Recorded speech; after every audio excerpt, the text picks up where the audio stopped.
खुदा के लिए मुझे माफ कर दो। अच्छा, इसको तोड़ तोड़ के करना ना। लगता है किसी शिकारी ने हमला किया है इस मासूम। लगता है किसी अनाड़ी ने। उर्दू कासिद कराएगा आपकी मुलाकात आपके चहीते किरदारों से।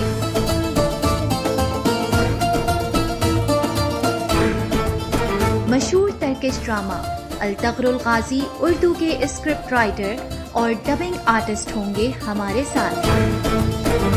लेकिन होगी वक्त खत्म हो गया टाइटस, वक्त खत्म हो गया टाइटस। क्या कर रहे हो? आप तैयार हो जाओ मरने के लिए।